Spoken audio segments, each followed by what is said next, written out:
I think I just figured out why the US, UK, and France are so adamantly pro-Israel right now. Like, we all knew it had to do with money, but I'm gonna tell you exactly how. There's a shout out to my uncle who told me to do some research on the Ben Gurion Canal, and I did, and I took notes. Now, who is Ben Gurion? He is known as the founding father of Israel. He was the first prime minister, yes, you guessed it, in 1948.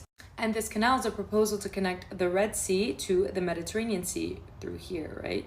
But we already have a connection, and it's called the Suez Canal. And if you don't know the history, let's get into it. The Suez Canal was opened in 1869, and the Suez Canal Company was given a 99-year lease to own the Suez Canal. And guess who owned the Suez Canal Company?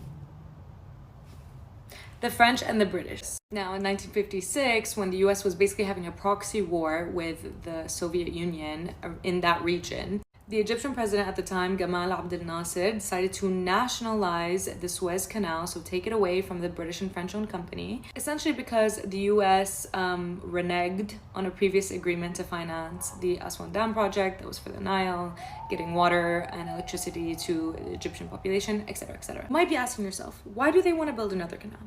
Like, we have the Suez Canal right here. Why do we need a canal through here? This is where the money comes in, baby. Without the Suez Canal right here, ships from Asia would have to go all the way down and around Africa in order to reach Europe. This canal right here currently sees the passage of 12 to 15%, depending on the source you check, of the world's trade and 10% of the global oil distribution. Just this little canal right here. Now, who benefits from this? Egypt, of course. It's their canal, right? In 2023, they broke records and made a revenue of 9.4 billion US dollars. Yay for Egypt, right? Well, how do you think the US, the UK, France, and Israel feel about that?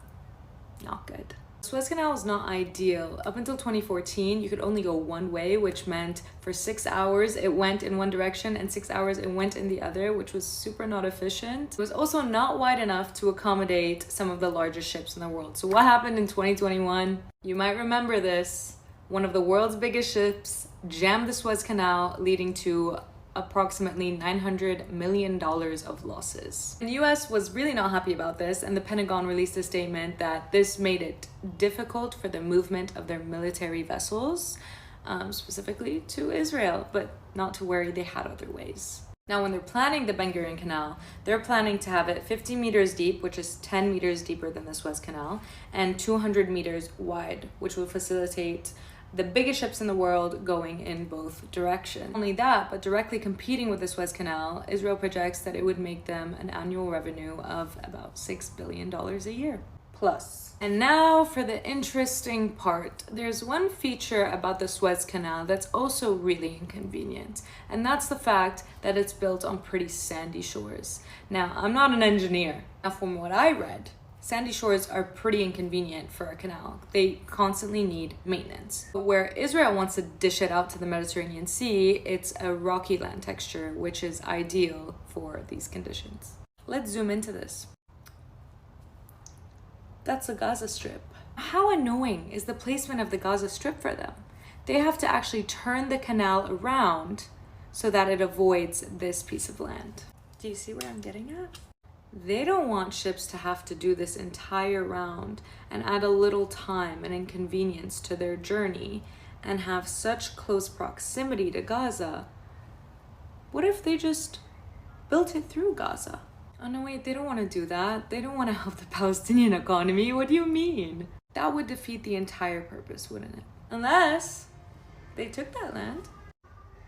Yeah, that's what's going on.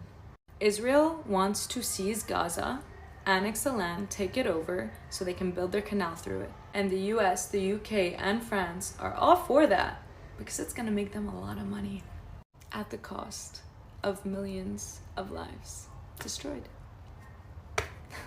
Unfreaking believable.